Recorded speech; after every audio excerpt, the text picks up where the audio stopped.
नमस्कार दर्शकों, जय श्री राम। आप सभी का बहुत बहुत स्वागत है हमारे बेहद विशेष कार्यक्रम संत संदेश में, और मैं हूं आपके साथ उपेंद्र कौर। दर्शकों, आज इस कार्यक्रम के माध्यम से चर्चा होगी श्री राम जी के जीवन के बारे में, उनके जीवन से जुड़े कुछ मिथ्याओं के बारे में और कुछ रहस्यों के बारे में, क्योंकि आज हमारे साथ स्टूडियो में जो खास मेहमान उपस्थित हुए हैं उनका संबंध श्री राम जी की जन्मभूमि यानी कि श्रीधाम अयोध्या से है। तो आइए सबसे पहले मिलकर स्वागत करते हैं अपने बेहद विशेष मेहमान का, जो कि आज हमारे साथ स्टूडियो में उपस्थित हैं। जी हाँ, हम बात कर रहे हैं पूज्य देवी धर्ममूर्ति जी की। तो आइए सबसे पहले मिलकर उनका स्वागत करें। जय श्री राम। जय श्री राम। बहुत बहुत स्वागत है आपका। आपका भी, और संतवाणी के सभी दर्शकों को मेरा जय श्री राम, नमस्कार। और आप लोग आज इस लाइव के माध्यम से देखेंगे कि किस प्रकार प्रभु श्री राम के काफ़ी रहस्य हैं जो हम लोग मिलकर बातचीत करेंगे, और आप भी उसका घर पे बैठकर संतवाणी चैनल के माध्यम से लाइव सुन सकते हैं, देख सकते हैं। बिल्कुल। अब जैसे कि आपने कहा कि प्रभु श्री राम के जीवन से जुड़े कई रहस्य हैं जिसके बारे में हम सभी जानना चाहते हैं, और आप जो है श्रीधाम अयोध्या से संबंध रखती है, तो शायद ही आपसे ज़्यादा यह विशेष जानकारी हमें कोई दे पाए। तो ऐसे में आज चर्चा होगी श्री राम जी के बारे में। सीधे शब्दों में यदि मैं जानना चाहूँ तो पहला सवाल मेरा यही होगा आपसे कि श्री राम कौन है? देखिए, ये तो सौभाग्य है मेरा कि मैं राम जन्मभूमि में अयोध्या में निवास कर रही हूँ, क्योंकि बहुत लोग ऐसे हैं जो अयोध्या में रहने के लिए, अयोध्या में बसने के लिए तप तपस्या तक करते हैं कि काश भगवान की उस रज पर हमें पाँव भी रखने को मिल जाए जिस पर भगवान श्री राम खेले हैं, चले हैं। ठुमक चलत रामचंद्र बाजत पैजनिया। जिस भूमि पर, जिस नगरी में प्रभु श्री राम अपने कोमल चरणों से, अपने कमल जैसे चरणों से खेल रहे हों, धूल उड़ा रहे हों, दशरथ जी, तीनों माताएं, अयोध्या वासी प्रसन्न हो रहे हैं, उन राम की नगरी में रह कर के अगर मैं राम जी की ही कथा को गा रही हूँ तो शायद लोग बोलते हैं तपस्या करके जीवन धन्य होगा, सफल होगा, पर मेरे ख्याल से मुझे लगता है कि मेरा अयोध्या निवास ही मेरा जीवन धन्य है। और राम सत्य हैं। एक शब्द में कहा जाए राम कौन है, तो राम सत्य हैं। सत्य वो होता है जो ना हम नहीं थे तब भी था, हम हैं तब भी है, और शायद ये संपूर्ण ब्रह्मांड और सृष्टि समाप्त हो जाए फिर भी सत्य रहेगा। बिल्कुल। और भगवान को कहा भी गया है सच्चिदानंद रूपाय, भगवान सत्य के रूप हैं। हम नहीं थे तो भी राम थे, हम हैं तो भी राम हैं, और हम चले जाएंगे, हमारी बात कितनी पीढ़ियां आएंगी जो चली जाएंगी, लेकिन उसके बाद भी राम का नाम गुंजायमान रहेगा।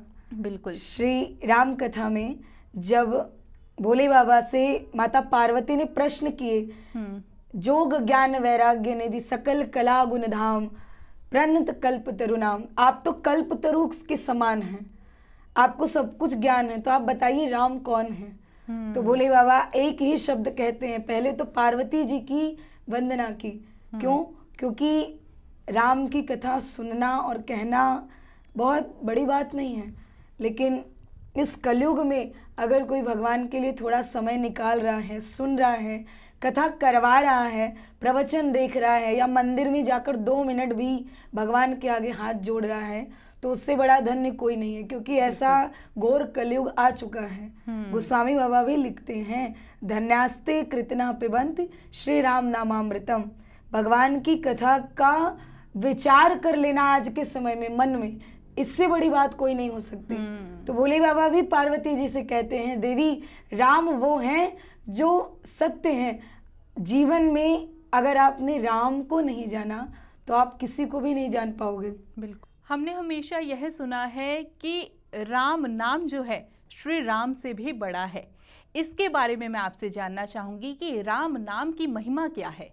देखिए, राम शब्द के लिए भी गोस्वामी बाबा ने लिखा है, कलयुग केवल नाम आधारा, सुमिर सुमिर नर उतरहि पारा।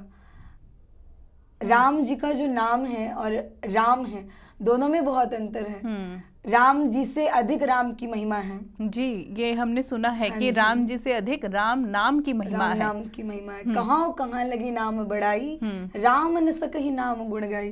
भगवान राम भी स्वयं अपने नाम की महिमा नहीं गा सकते, बिल्कुल, क्योंकि राम जी का नाम सबको तार देता है, चाहे वो पापी हो, पुण्य करता हो, अधर्म करता हो, धर्म करता हो। राम जी भले एक बार सोचेंगे कि ये तो पापी है, ये तो अभागा है, इसने तो कोई पुण्य नहीं किया, लेकिन जो राम का नाम है वो उल्टा जपो, सीधा जपो, चलते फिरते, हंसते बोलते, उठते जागते, कैसे भी आप दो, पर नाम अगर एक बार भी लिया तो कल्याण हो जाएगा। एक बड़ा सुंदर प्रसंग आता है हनुमान जी का और राम जी का। राम जी जब रामेश्वरम पुल का निर्माण कर रहे थे, सेतु बना रहे थे, तो जानकी मैया को लाने के लिए उस समय, तो हम सभी जानते हैं नल और नील ने मिलकर पत्थरों पर राम लिख करके फेंका और वो पत्थर तैर गए, पुल बन गया, सेतु बन गया। तो सभी प्रशंसा करने लगे कि प्रभु आप तो धन्य हैं, आप तो महान हैं, देखिए आपके नाम की कितनी महिमा है। तो राम जी एक बार रात में बैठे बैठे सोच रहे हैं कि क्या वास्तव में मेरी इतनी महिमा है जितना ये कहते हैं, या फिर ये इनका प्रेम है कि ये मुझे इतना सिर पर बैठा रहे हैं, इतना मुझे प्रेम स्नेह दे रहे हैं। इसी को चेक करने के लिए, इसी का प्रमाण लेने के लिए प्रभु श्री राम चुपचाप उठ करके समुद्र के किनारे गए और एक पत्थर को उठा करके फेंक दिया। और होना भी क्या था, पत्थर डूब गया। राम जी ने कहा देखो मेरी बात तो बिल्कुल सही थी कि ये पत्थर डूब गया, यानी कि मेरा कोई चमत्कार नहीं है, ये इनका प्रेम है, इनकी आस्था है जो ये मुझे इतना सम्मान दे रहे हैं। यही बात हनुमान जी महाराज पीछे एक पत्थर के पीछे खड़े होके देख रहे हैं कि ये कर क्या रहे हैं। थोड़ी देर बाद जब राम जी मुड़े जाने के लिए, हनुमान जी को देखा, बोले आप यहाँ कैसे? तो हनुमान जी भी हाथ जोड़कर बोले प्रभु जो आप कर रहे हो वही हम भी देखने आए। राम जी ने कहा देख लिया तो अब मत कहना कि प्रभु आपकी बड़ी महिमा है। हनुमान जी ने कहा क्यों? तो राम जी बोल पड़े कि देखो पत्थर तो डूब गया, तुम तो कहते हो प्रभु आपके नाम से तैर गया है। तो हनुमान जी हाथ जोड़कर और नेत्रों में अश्रु भरकर कहते हैं प्रभु आप अपना श्रेय लीजिए या ना लीजिए वो आपकी मर्जी है, क्योंकि आपने तो धनुष तोड़ते समय भी कह दिया नाथ शंभुधन भंजनिहारा हो ये को एक दास तुम्हारा। लेकिन हम जानते हैं कि राम कौन है, और आपको भी छोड़िए, आपके नाम की महिमा मुझसे अधिक कौन जानेगा। मैं मुझसे अच्छा आपके नाम का महिमा कोई नहीं समझ सकता। राम जी बोले क्यों नहीं, आप क्यों इतना प्रशंसा, आप तो प्रमाण मिल गया।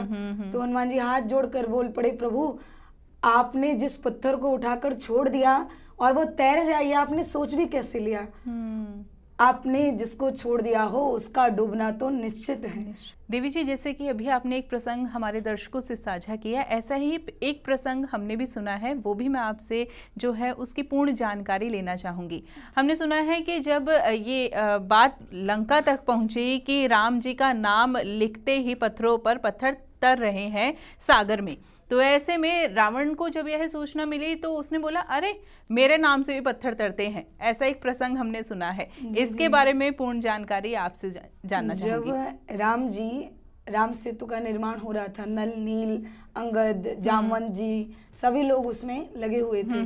तो धीरे धीरे जैसे जैसे लंका की ओर राम सेतु बढ़ने लगा, पुल बनने लगा, तो रावण तक सूचना गई कि बहुत जल्दी राम आने वाले हैं लंका। और सबसे बड़ा डंका तो ये बजा कि राम के नाम को लिखते ही पत्थर जो कि पानी में असंभव है तैरना, वो भी तैर रहे हैं। तो रावण जो कि अहंकारी था, और सबसे बड़ी बात रावण भी कोई मामूली तो है नहीं, जिसको मारने के लिए स्वयं भगवान को आना पड़ा, तो वो कोई छोटी मोटी चीज नहीं है।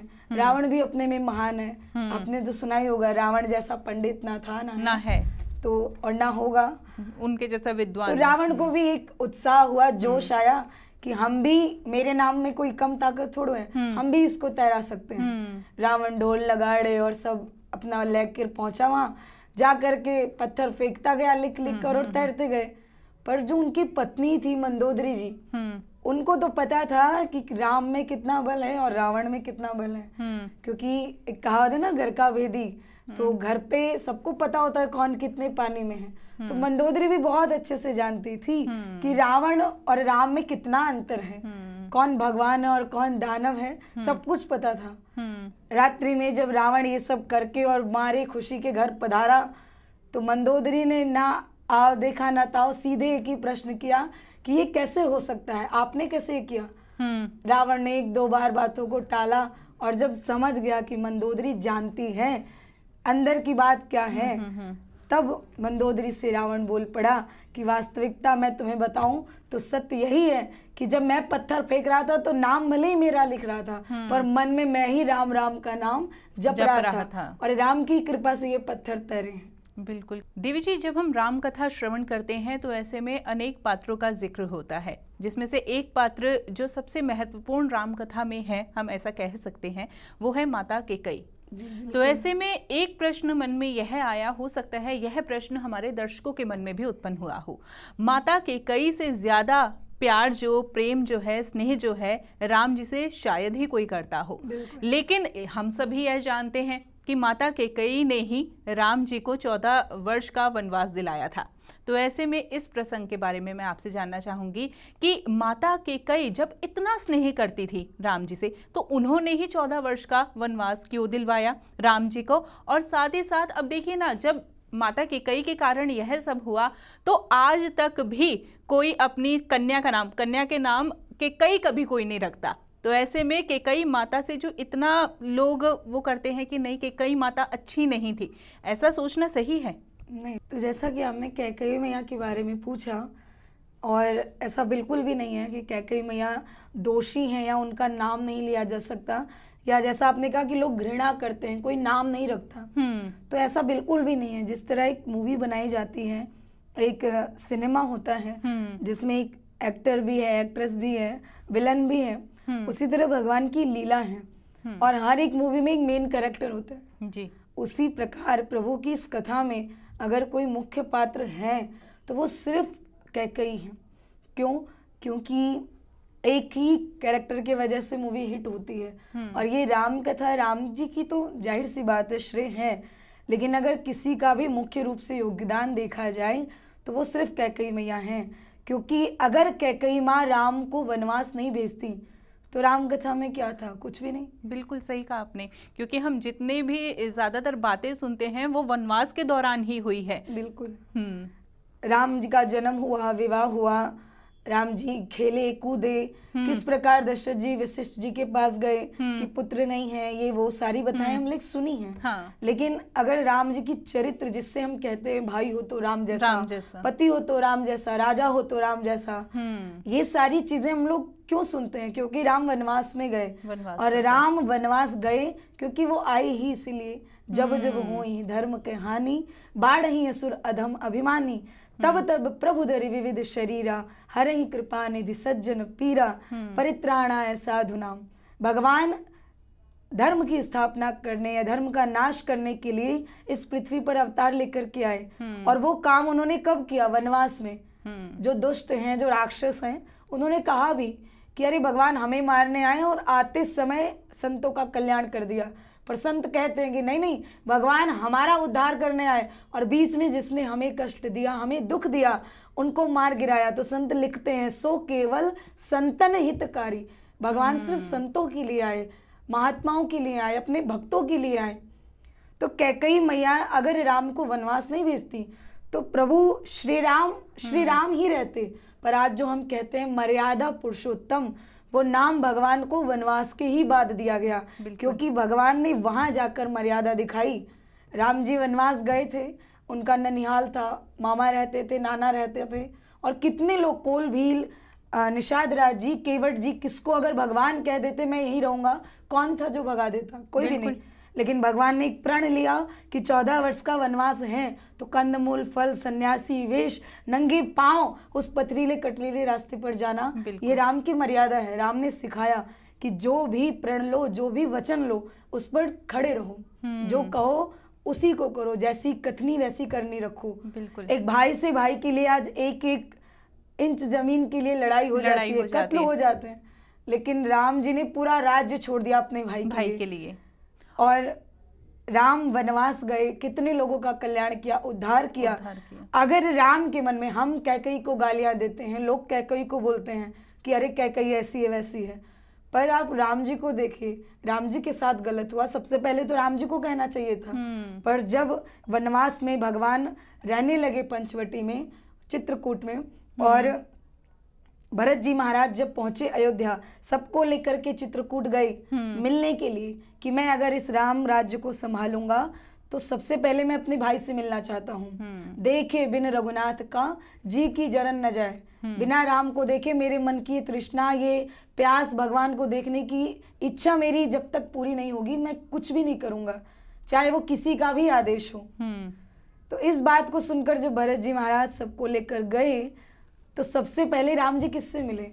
भरत जी तो जाकर चरणों में गिर गए, पाही नाथ कहीं पाही गोसाई, भूतल पर हूँ लकुट की नाई।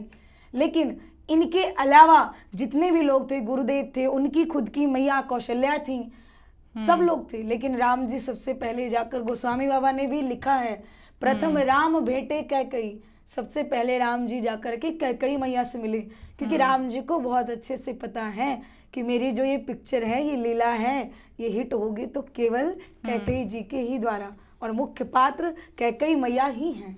बिल्कुल। देवी जी, ऐसा एक प्रसंग हमने सुना है कि माता सरस्वती उस वक्त जो है कैकई जी के गले में आकर विराजमान हुई, मंथरा जी के माफ कीजिएगा, मंथरा जी के गले में आके विराजमान हुई, और ये सब कुछ जो है खेल रचा गया था, नहीं तो ऐसा नहीं होता। इस बारे में मैं आपसे जानना चाहूंगी थोड़ा सा। जब राम जी का राज्याभिषेक हो रहा था, दशरथ जी महाराज अपना मुकुट सीधा करते हुए, सब लोग जानते हैं इस चीज को, राय सुभाय मुकुर कर लीना, मुकुट सीधा कर रहे थे जाने के लिए सभा में, तो दशरथ जी ने अपने कान के पास में एक सफेद बाल देखा।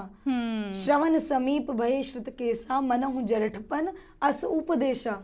उस सफेद बाल को देख करके दशरथ जी महाराज को विचार आया कि शायद अब वृद्धावस्था आ गई है। पर आज के लोग, एक बड़ी और विडंबना है, आज के लोग तो ये भी नहीं सोचते कि बाल सफेद हो रहे हैं, बुढ़ापा आ रहा है, वो तो कलर लगा के सीधे भगवान को ही चैलेंज करते हैं कि आप कितना भी ज्ञान दे लो, कितना भी हमें स्रोत पहुंचा दो कि भाई भजन कर ले, लेकिन हम नहीं करेंगे। बिल्कुल। लेकिन इन सब से हटके दशरथ जी महाराज तुरंत समझ गए कि अगर अब नहीं भजन किया तो कब करेंगे, अब ना बनी तो फिर कब बनेगी। दशरथ जी महाराज ने एक क्षण का भी समय नहीं लगाया, तुरंत सभा में गए और सबके सामने प्रस्ताव रखा कि अब हमारा भजन करने का समय है और हम राजपाट अयोध्या का ये अपने पुत्र को देना चाहते हैं, तो आप बताइए कौन योग्य है। तब सभी लोगों ने राम का नाम लिया और ये पूरे अयोध्या में डंका मच गया कि सुबह राम राजा बनेंगे। और राम को मर्यादा पुरुषोत्तम एक ये भी बात बनाती है कि जिस आदमी को आज एक नौकरी मिलनी हो और बाई चांस एक पॉइंट से छूट जाए तो कितना हताश होता है। कितने लोग तो हम लोग देखते हैं आज की जो यूथ है, जो युवा है, सुसाइड कर लेगी कि हार गए, चूक गए अपनी लाइफ में। राजा बनने वाले थे, पूरा अयोध्या उनके राज में आने वाला था, पर हृदय विषाद न कछ उरावा, हर्ष विषाद न कछ उरावा, मन में ना प्रसन्नता हुई ना दुख हुआ। ना राजा बनना था तो कूद उछल रहे थे कि बहुत अच्छा हुआ, ना वन जाना हुआ तो रोने लगे। नॉर्मल जो परिस्थिति थी, जैसी भी थी, राम जी उसमें ढलते गए। इसीलिए लोग कहते हैं जाहि विधि राखे राम ताहि विधि रहिए, भगवान जो करेंगे अच्छा करेंगे। लेकिन विधाता को तो कुछ और ही मंजूर था, कुछ और ही रचा हुआ था। देवताओं ने तुरंत गठबंधन किया कि अगर राम राजा बन गए तो ये तो अयोध्या ही संभालेंगे, ये जो राक्षस है इनको कौन तारेगा। बिल्कुल। और सबसे बड़ी बात, ये जो संत मुषि हैं जो इतने दिनों से इनकी तपस्या कर रहे हैं, भगवान को पाना चाहते हैं, उनका उद्धार कैसे होगा। बिल्कुल। तो उसी समय देवताओं द्वारा माता सरस्वती जी से निवेदन किया गया कि आप कुछ तो करिए, इसको रोके, क्योंकि आप ही बुद्धि देती हो सबको। किसी की भी बुद्धि घुमा दो, चाहे जिसकी, कि ये राम राज्याभिषेक रुक जाए। और तब माता सरस्वती आई, पूरा अयोध्या खोज डाला, लेकिन कोई भी ऐसा नहीं मिला जो राम जी की बुराई कर सके।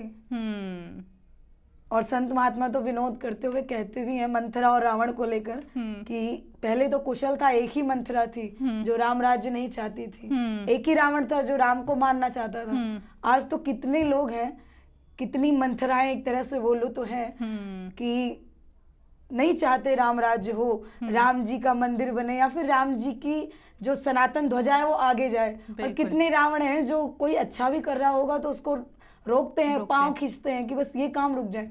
बिल्कुल। तो मंथरा की बुद्धि फेरी गई और फिर मंथरा रोते चिल्लाते कैकेयी के पास आई। और हम सब जानते हैं कैकेयी मैया ने वरदान मांगा, तापस वेश विशेष उदासी 14 वर्ष राम वनवासी।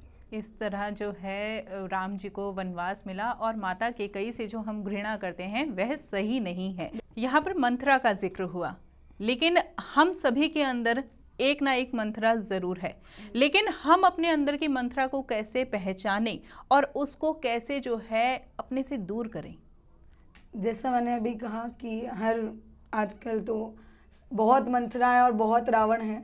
तो पहले एक ही रावण था, उसके लिए भगवान को आना पड़ा।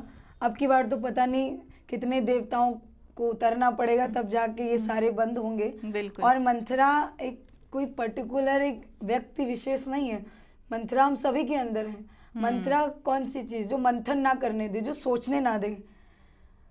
मंथरा हम सब के अंदर है, क्योंकि हम कभी कभी होता है, जैसे बड़े बुजुर्ग बोले ना, जोश में होश नहीं खोना चाहिए। उसी प्रकार हम लोग भी कभी कभी जोश में बहुत सारी चीजें हैं जो शायद हमें नहीं करनी चाहिए, और बाद में उसका पछतावा हमको होता है, लेकिन तब तक शायद बहुत देर हो चुकी होती है।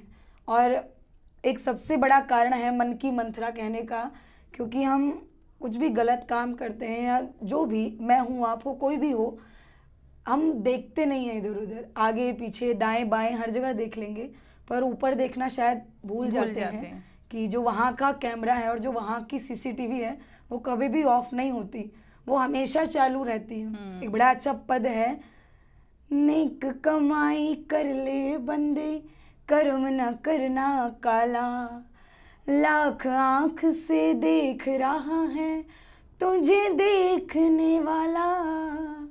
तो उसकी हजारों आंखें हैं, लाखों आंखें हैं, और उससे हम नहीं बच सकते हैं। तो अपने अंदर की मंथरा को, अपने अंदर की रावण को रोक करके रखिए, और ऐसी जगह जोश दिखाइए जहाँ पर आपका धर्म, आप किसी भी धर्म से हो, अपने धर्म के प्रति, अपने भगवान के प्रति, अपने इष्ट के प्रति, जहाँ पर आपको उस जोश की ज़रूरत हो वहाँ पर उसको बाहर लाइए, हर जगह नहीं। बहुत सुंदर से आपने हमें समझाया। अब यहाँ पर बात हमने अभी तक की थी माता कैकेयी की, मुख्य पात्र रामायण में माता कैकेयी भी है, और ऐसे ही एक मन में सवाल यह भी उत्पन्न हुआ कि राम जी के अनेकों भक्त हुए, बहुत सारे बड़े बड़े भक्त हैं राम जी के, जिनमें से एक नाम जो है वो भरत जी का भी है। तो ऐसे में सवाल यह उत्पन्न हुआ कि राम जी भरत जी को इतना स्नेह क्यों करते हैं? देखिए, भरत जी भगवान के भक्त भी हैं, भगवान के भाई भी हैं, और भगवान की प्रतिछाई भी हैं। क्यों? क्योंकि जब मनु जी महाराज, मनु और शत्रुपा, जो हमारे मनुष्य जाति के आदि पूर्वज हैं, जिनके कुल में, वंश में ध्रुव जैसे, उत्तानपाद जैसे, देवहूति जैसे, यहाँ तक कि भगवान का एक और रूप है कपिल भगवान, आदि देव प्रभु दीन दयाला, जठर धर्यु जही कपिल कृपाला। तो भगवान कपिल भी जिनके कुल और वंश में अवतार लेकर के आए, ऐसे मनु जी महाराज। और मनु जी महाराज के जीवन में सब कुछ था, जैसे दशरथ जी के था, लेकिन मनु जी के जीवन में एक कमी थी कि उनको सब कुछ तो भगवान ने दिया, दैहिक, दैविक, भौतिक, हर प्रकार के सुख, लेकिन एक कमी थी, राम नहीं थे। जिन भगवान ने उनको ये रूप दिया, इतना धन दौलत, यश, वैभव, नाम, सब कुछ प्रदान किया, वो भगवान नहीं मिले। और वास्तविकता भी यही है, भांति भांति भोग मिले, अंग हूँ अरोग मिले, सुख के संयोग मिले, जीवन की बाटी में धन अरु धाम मिले, पूर्ण मन काम मिले, पर राम ना मिले तो सब काम मिले माटी में। अगर राम नहीं मिले तो फिर क्या मिला? तो मनु जी ने ये सब सोचकर बरबस राज सुत इंद्रपति नहा, जबरदस्ती अपने बेटे को राजपाट देकर और छोड़कर चले गए, तपस्या की। और हम सब जानते हैं मनु जी के तपस्या से प्रसन्न होकर भगवान आए, वरदान मांगने को बोला। तो मनु जी महाराज ने वरदान मांगा, दान शिरोमणि कृपा निधि नाथ, कहूँ सती भाव, चाहूँ तुम ही समान सुत, प्रभु सन कवन दुराव। मुझे आपके जैसा पुत्र चाहिए। भगवान बोले कि अब मैं मेरे जैसा कहाँ से लाऊं, मैं तो एक ही पीस हूँ, #1 पीस मैं ही हूँ, मेरे जैसा कोई है ही नहीं। तो मनु जी ने कहा, आप कुछ भी हो, मुझे आप नहीं चाहिए, मुझे आप जैसा चाहिए। तो भगवान समझ गए कि भक्त हैं, इनको एक चीज से तसल्ली नहीं मिलती, इनको by one get one free का ऑफर चाहिए होता है। तो इसीलिए ये मैं आने को तैयार हूँ, पर मुझे छोड़कर ये मेरे जैसा मांग रहे हैं, यानी इनको दो चीजें चाहिए। तो भगवान उस समय मनु जी को वरदान देते हैं कि ठीक है, मैं तो आऊंगा ही, क्योंकि मैंने जो कह दिया है मैं करूंगा, पर मैं अब मेरे जैसा भी लेकर आऊंगा। तो भगवान जब आए तो प्रभु श्री राम तो आ गए, लेकिन उनकी जो प्रतिछाई के रूप में लेकर आने वाले थे वो श्री भरत जी महाराज थे। भरत जी भगवान की प्रतिछाई हैं। तो ये तो एक भरत जी का रूप हो गया। और दूसरी बात कि भरत जैसा चरित्र, तो गोस्वामी बाबा लिखते हैं कि भरत का चरित्र जिस प्रकार श्रीमद् भागवत में गोपी गीत भागवत के प्राण कहे जाते हैं, उसी तरह श्री रामचरितमानस में भरत जी महाराज ही हैं जो उसका प्राण है।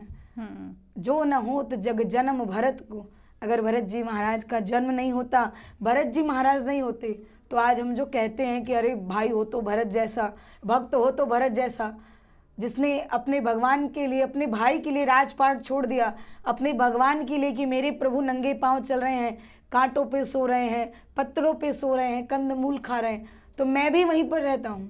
क्या भरत जी आ गए थे वनवास लौटकर भगवान से मिलकर, तो रहते आराम से राजा की तरह, लेकिन उन्होंने भगवान की जगह नहीं ली, अपने आप में रहे। आजकल लोग अपने एक लीडरशिप होती है, लोग सोचते हैं बस इनकी कुर्सी हमें मिल जाए, और कुर्सी की मार तो ऐसी होती है कि आपको बताने की भी जरूरत नहीं है। आप सब तो मीडिया के ही लोग हो, आपको पता है जब इलेक्शन होते हैं तो कुर्सी के समय ना भाई भाई का होता है, ना बेटा बाप का, ना बाप बेटे का, कोई किसी से रिलेशन नहीं, सबको एक कुर्सी दिखती, एक पद दिखता है, पर उस पद से जो जीत गया वही भक्त कहलाता है। गोस्वामी बाबा ने लिखा है, जो ये हम पढ़ें, जो इस चरित्र को गाता है और जो भगवान को भजन करता है उसको ये पद मिलता है, और भरत जी को मिला। भरत जी की महिमा, भरत जी का प्रेम प्रभु श्री राम के प्रति अकाट्य है। अगर भरत ना होते तो शायद आज हम जो महिमा गाते हैं एक भक्त और भगवान की, वो कभी नहीं होती। ऐसा प्रेम भरत जी का प्रभु श्री राम के लिए। देवी जी, वैसे तो राम जी के जीवन से जुड़े इतने तथ्य हैं, इतने रहस्य हैं कि जिनके बारे में जितनी चर्चा की जाए उतनी ही कम है, लेकिन मन में बहुत सारे सवाल अभी भी हैं, लेकिन समय अब इजाज़त हमें नहीं दे रहा। तो ऐसे में अभी आपसे मैं यही कहना चाहूँगी कि जितनी भी हमने इस कार्यक्रम के माध्यम से चर्चा की वो बहुत ही विशेष रही और बहुत ही ज़्यादा आनंद प्रदायिनी रही। आपने अपना कीमती समय हमें दिया, इतनी विशेष जानकारी से हमें अवगत कराया, उसके लिए बहुत बहुत धन्यवाद। जय श्री राम। और संतवाणी के सभी दर्शकों को मेरा जय श्री राम। और एक ही निवेदन रहेगा कि आप सब बस इसी तरह संतवाणी चैनल से जुड़े रहें और मीडिया के माध्यम से या आपके आसपास जहाँ भी भगवान का नाम कीर्तन होता है, क्योंकि हनुमान जी को भी भगवान अपने साथ ले जा रहे थे, पर वो इसी धरती पर रहे, क्योंकि मैंने कहा ना आपको, राम से अधिक राम के नाम की महिमा है।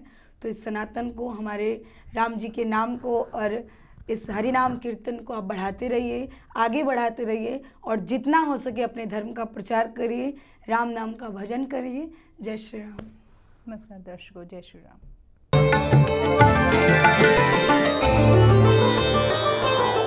आप हमारे संतवाणी चैनल को सब्सक्राइब करें, वीडियो को लाइक करें, शेयर करें और हाँ, बेल आइकन पर क्लिक करना बिल्कुल ना भूलें।